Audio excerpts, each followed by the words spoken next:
And hello everybody, welcome back to the channel guys. I hope you're all well. Obviously here for our daily live show where we spend the sort of next half an hour talking and going over all the latest Liverpool news from the last 24 hours. An action-packed one guys, of course, as you can read in the title, some huge Ruben Amorim to Liverpool news. We've got the Man United talk, of course, as we take on Manchester United this weekend at Old Trafford. Whilst also going through the fixture that has been rescheduled, whilst also going through some other bits and pieces within the Liverpool space. As always guys, get involved in the poll. I've done a question to say, will we beat Manchester United? Yes, no, or no, a draw is the options that you can choose from down there in the comment section below.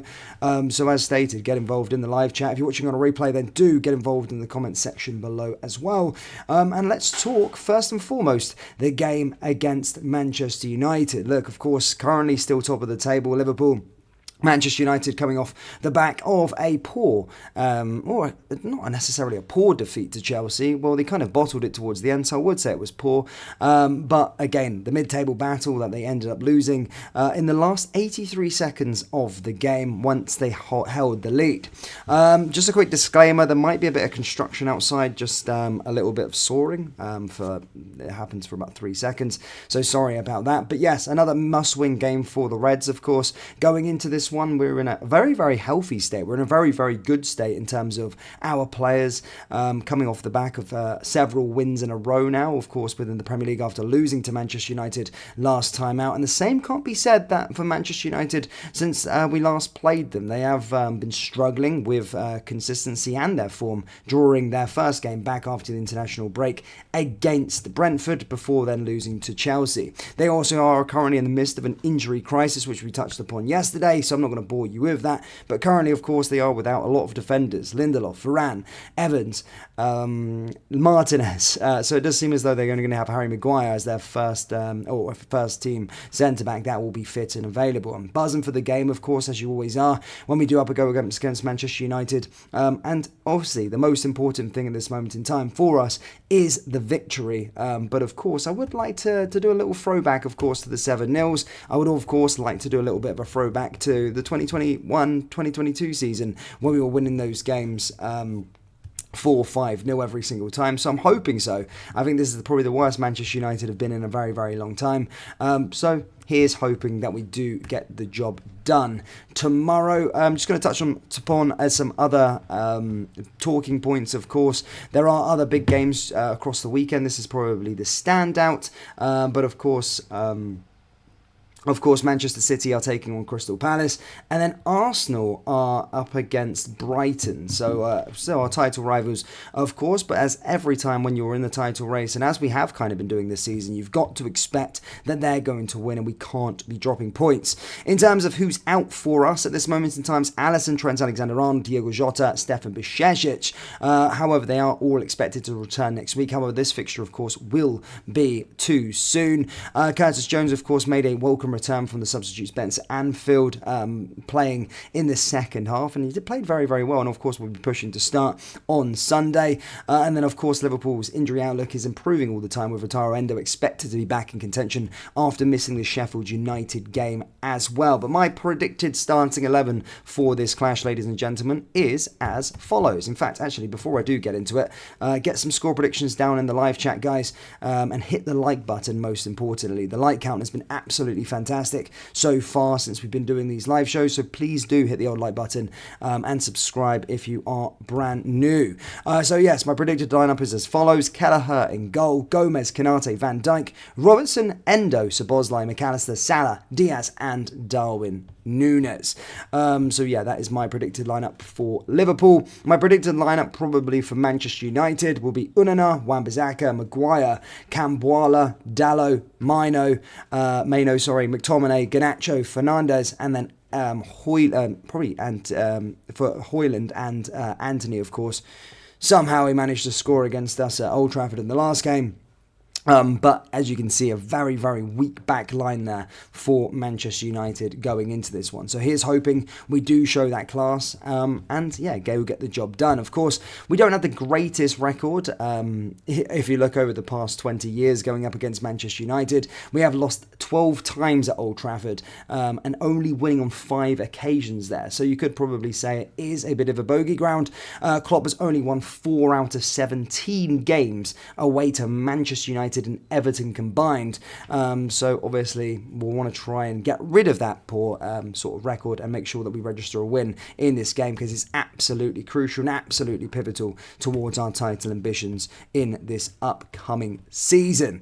Of course, as everybody knows, Anthony Taylor, the man that supports Manchester United, he will be refereeing the game, and of course John Brooks is on VAR. So yeah, plenty of talking points there going into this one, but as stated, the Reds look like they are in very, very good form going into it. Of course, following the defeat to Manchester United, we're getting players back again. We haven't got too many injuries, and Manchester United are currently going through an injury crisis and struggling to perform. So if you were a betting man, you'd probably put it down as a Liverpool win. However, unfortunately, it's not easier. It's a lot easier said than done. And of course, Manchester United will probably try and get themselves up for this game. But if we're at our A game, we'll get the job done and, of course, beat Manchester United. I have absolutely no doubt about it.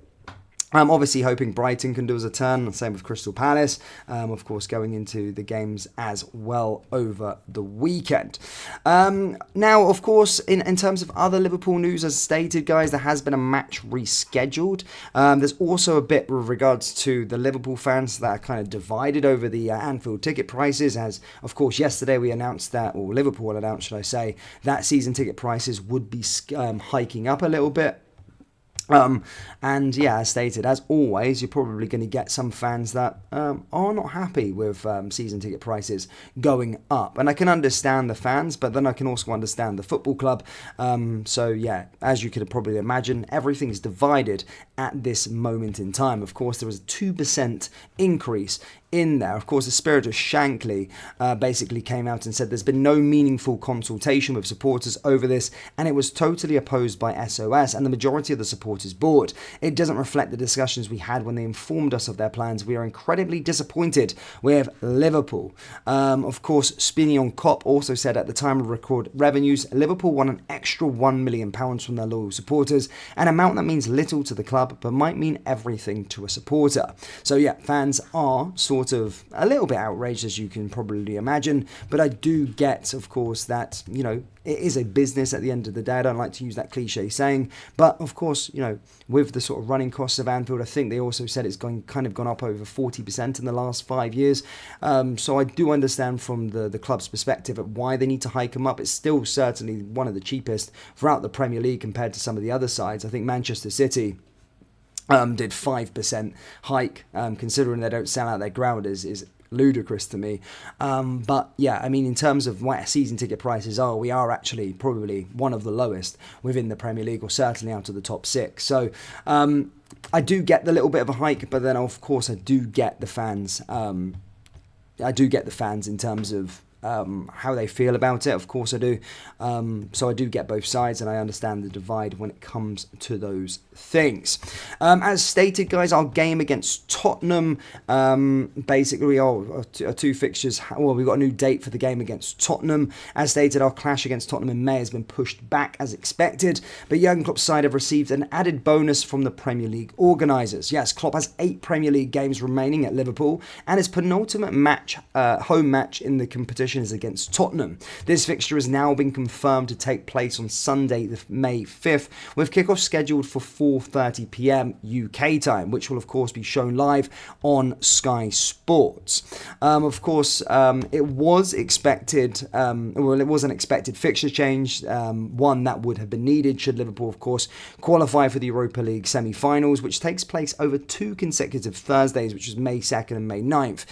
What the Reds will not have anticipated, though, is Spurs Spurs playing just 3 days before their trip to Anfield, as the top flight is their only obligation. It's been confirmed that they will play away at Chelsea on May 2nd, a fixture that was postponed due to the Blues' involvement in the Carabao Cup in February.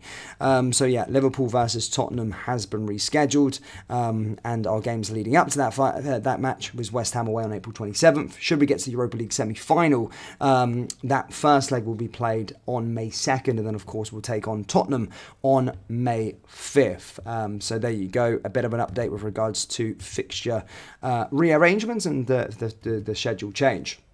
Guys, let me know your thoughts on the season ticket prices hiking up ever so slightly. Are you for? Do you understand the club? Or are you kind of outraged like much of the fan base at this moment in time? As stated, let me know down there in the live chat what you think about the current situation. As stated, I kind of understand both sides of the kind of argument.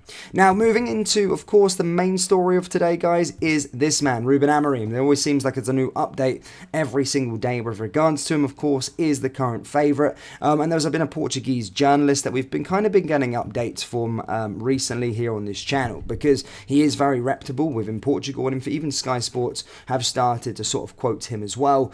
But of course, look, listen, there's some good news, and I'm just going to be going through all of these segments. But of course, the first one is that Liverpool are obviously confident that Ruben Amorim will be the head coach next season. And also, as stated, that sources in Portugal have stated that Ruben Amorim was almost certain to leave Sporting this summer, especially if they win the league title. Look, he also came out at the game that he can't guarantee that he'll be at Sporting like at the end of the campaign, like Xabi Alonso recently did with Bayer Leverkusen. So that's, of course, a telling sign, of course, without actually coming out and saying that he's moving on. Usually they do kind of come out and give that cliche answer and say, look, I might not be staying, I can't stay, or whatever, I can't guarantee things, which ultimately means that he's kind of sitting on the fence. He doesn't want to say I'm leaving just in case he doesn't get a job, but of course would be open to the idea of leaving the football club. From the same sources, of course, out in Portugal at this moment in time, it's been stated that he will 100% bring his own coaching staff with him. So he is going to assemble his own coaching staff, which I think is only natural and something that should be a given. And Asio as well, on top of that, could be a player that he brings with him to Liverpool. We've been speaking about in Asio, we've been speaking about the summer, what the rebuild, what the summer transfer window is probably in store for us. I recently said, to be fair, if he does take over, he's going to be inheriting a very, very good group of players, and probably the only area that we'll probably need to bolster is the defence, and certainly playing in that sort of 3-4-3 formation, certainly we need that left-sided centre-back, regardless of Amorim was going to be coming in, and Inacio certainly fits that mould that can play his way very, very well. So as stated there, that comes from Portuguese sources as well. Pedro stating that Inacio could definitely be a player that he brings with him to Liverpool. He's also said that Fabio Carvalho could be a key player for Amorim, and he's a player that he would like to keep. Now, look, Fabio Carvalho's situation has been well documented. Of course, comes from the same country as Amorim, but currently out on loan at Hull City. Had like a bit of a nightmare start to his season out on loan at RB Leipzig. Things weren't really going his way, wasn't getting that much game time really, and of course has been pretty good since going out to Hull for the second half of the campaign. Him and Tyler Morton, may I add, but also the same sources, guys, from Portugal. Pedro, I want to get this pronunciation right. Pedro Sepulveda says that Fabio Carvalho could be a key player for Amorim and is someone that wants to keep him going forward. Lastly, an agreement with Amorim's entourage regarding finances could be met in the next few days. Apparently, reports are also stating that the talks have currently been ongoing over the last sort of couple of days, and there's been feeler talks most certainly, whilst not out in the sort of general public, if you like, but something that Liverpool will be doing their due diligence, will be having feeler talks with regards to potential candidates. Like, we didn't hear contact had been made with regards to Xabi Alonso until we kind of made that announcement that he wasn't going to go. So Liverpool obviously got the idea that he wasn't going to become the next manager. So it is only natural for Liverpool, of course, or the Liverpool hierarchy, to be trying to get those feeler talks out there, speaking to his entourage, speaking to his agent to see if he would be interested in the job. And as stated, it is a very, very good chance 70% that Pedro's saying that he will be the Liverpool manager come the end of this season. As stated, he is open to joining an agreement with finances. He's got a release clause currently in place as well, which is something that's not a problem for Liverpool at this moment in time as well. Sorry guys, I have got some guy cutting metal, I think, outside there. He only lasts a couple of seconds, but let's just wait. There we go. So quite a lot actually there with regards to Ruben Amorim. There's a lot been said with regards to him, and it does look as though he will be given the job this summer, which is really exciting to see, because I think he's a lot of fans' top picks. He's probably my top pick at this moment in time, someone that I've really researched recently over the last week or so, since Xabi Alonso was announced that he wasn't going to be taking over. So yeah, very, very good news on that regard there regarding to Ruben Amorim, and of course interesting that he could potentially bring in Asio with him. Fabio Carvalho could be a key player, and of course is going to be bringing in his own backroom staff as well. So yeah, very, very interesting indeed. But do let me know your thoughts on Ruben Amorim, as stated down there in the comment section below, or down there in the live chat. And have you got any reservations for him? As stated, let's spark some conversation, guys, down there in the live chat. If you are just piling in, please do hit the old like button as well. And of course, get your score predictions down for the Manchester United game. Yes, asking for a lot, but we can see if we can just get conversation going, of course. But quite a lot discussed there with regards to Mr. Ruben Amorim. But my eyes are all on the big game, of course, tomorrow. I am buzzing for it. Really, I can't wait for the match. Always like to play Manchester United. And hoping, as stated, the Reds can get the job done against this poor Manchester United side. They've not been a great team so far this season. I'm really still pissed off. Genuinely, still pissed off from that FA Cup quarter-final. Obviously, we had to stew over it over the international break, and was not the best result for us going into the international break. But as stated, we have a real good opportunity here, that these 3 points would be so much more to getting to an FA Cup semi-final. These 3 points to take it to 7 games, or 7 wins after this one, towards getting to the league title as well. So, yeah, very, very interesting indeed. In other news, guys, just elsewhere from around the the sort of footballing world, if you like, Fernando Torres is set to stand down as Atletico Madrid's under-19s manager, but it remains to be seen at this moment in time where his next move is. Reports also in Spain say that Liverpool are eyeing a move for Real Madrid midfielder Federico Valverde, but guys, I'm going to say surely not. It's not going to be a thing. As stated, when it comes to transfer news at this moment in time, we haven't got a manager in place. We haven't got the director of football in place, in terms of he's not actually started work. So I don't imagine any of those kind of transfer talks would happen. But that's coming from Spain. But I feel Spanish sources are always linking us to some players, so I'm not really going to take any notice of that one. Other chat from elsewhere, though, in terms of the title race itself. Kevin De Bruyne and Erling Haaland are doubts to start for Manchester City at Crystal Palace on today. But as stated, we can all dream, hopefully, of course, that they would be out. But that's coming from BBC Sport. Also, Newcastle want to ease their centre-back injury crisis by signing Crystal Palace defender Mark Gay. Liverpool, of course, were linked to him too over recent transfer windows. That, ladies and gentlemen, is pretty much it for the news today. So yeah, quite a lot that we've spoken about. Here we go. The big one, Manchester United. Hopefully we're speaking to you after the game with 3 points on the board and some unhappy, crying faces of some Manchester United fans, would be absolutely beautiful to see. But guys, just a short one today.